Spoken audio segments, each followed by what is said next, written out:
मेरे प्रिय भाइयों और बहनों, सबको जय यीशु की। आज सलीब काल का दूसरा इतवार है। जैसे हमने पिछले इतवार को मनोचिंतन किया था कि सलीब काल एक ऐसा समय है जब हम सलीब की शक्ति और महत्व, दुनिया का अंत, मृतकों और जीवितों का न्याय, पापों का हमारे जीवन पर असर और हमारी मृत्यु और अनंत जीवन के बारे में मनोचिंतन करके क्रिस्तीय जीवन में परिवर्तन लाने के लिए समय समझा था। आज हमारे चिंतन के लिए संत मत्ती अध्याय 13 वाक्य 1 से 9 और 18 से 23 है। एक दिन ईसा समुद्र के किनारे बैठकर अपने पास इकट्ठे हुए लोगों को दृष्टांतों द्वारा शिक्षा दे रहे थे। उपदेश में ईसा ने बीज बोने की कहानी सुनाई। बोते बोते कुछ बीज रास्ते में गिरे, कुछ पथरीली जमीन पर, कुछ कांडिली जमीन पर, कुछ अच्छी जमीन पर गिरे। इसके बारे में यीशु विस्तार रूप से अपने शिष्यों को समझा रहे थे और इस प्रकार है। अब तुम लोगों बोने वालों का दृष्टांत सुनो। यदि कोई राज्य का वचन सुनता है लेकिन समझता नहीं, तब उसके मन में जो बोया गया है उसे शैतान आकर ले जाता है। ये वह है जो रास्ते के किनारे बोया गया है। जो पथरीली भूमि में बोया गया है, यह वह है जो वचन सुनते ही प्रसन्नता से ग्रहण करता है, परंतु उसमें जड़ नहीं है और वह थोड़े ही दिन दृढ़ रहता है। वचन के कारण संकट या अत्याचार आ पड़ने पर वह तुरंत विचलित हो जाता है।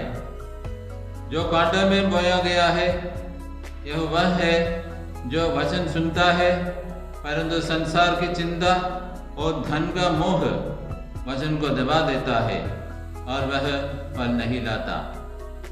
जो अच्छी भूमि में बोया गया है, यह वह है जो वचन सुनता और समझता है और फल लाता, कोई 100 गुना, कोई 60 गुना और कोई 30 गुना। मेरे प्रिय भाई और बहनों, इस कहानी में बोने वाला ईसा है। बीज ईश्वर का वचन है, जमीन हमारे हृदय है।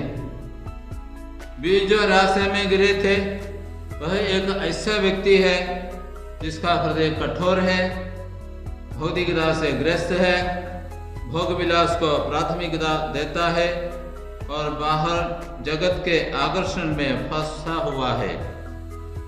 वह भौतिक सुख सुविधाओं से जगमगा संसार पर लीन हो गया है।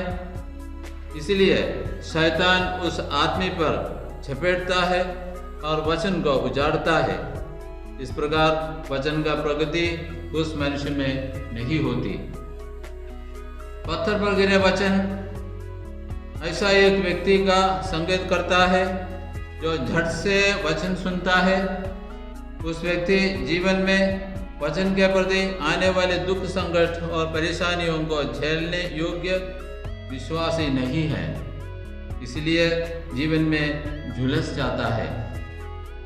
कांटों के बीच में गिरे बीज उस मनुष्य के सदृश है जो अपने दुर्गुणों का त्याग नहीं करता और स्वार्थ भाव से घिरे रहता है। उनका मन चंचल होता है और सांसारिक लालसा के गुलाम बनते हैं। अत्याचार और संकट आ पड़ने पर विचलित हो जाता है। जो बीज अच्छी जमीन पर गिरे, वह उस मनुष्य जैसा है जो अनासक्त भाव से सुख का उपयोग करता है। उसके अंदर प्रेम, शांति, आनंद और समर्पण भरपूर होता है। आत्मा के वरदानों से संपन्न होता है, अवसरों को प्राप्त कर योग्यता में लाता है और चुनौतियों का सामना करने के लिए संघर्ष करता है। सफलता प्राप्त करने अपना जीवन का लक्ष्य मानते हैं, अपने जीवन के कर्तव्यों को निष्ठा से पूरा करता है।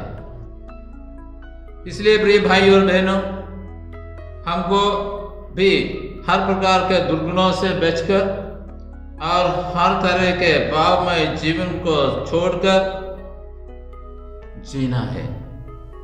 इस प्रकार हम देन के रूप में ईश्वर से स्वीकार किए इस जीवन को अनंत जीवन की दिशा की ओर ले जाने के लिए प्रयत्न करके जीना है।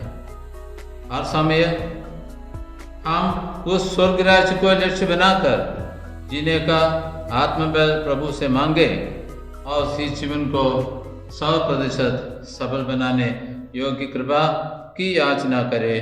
आमीन।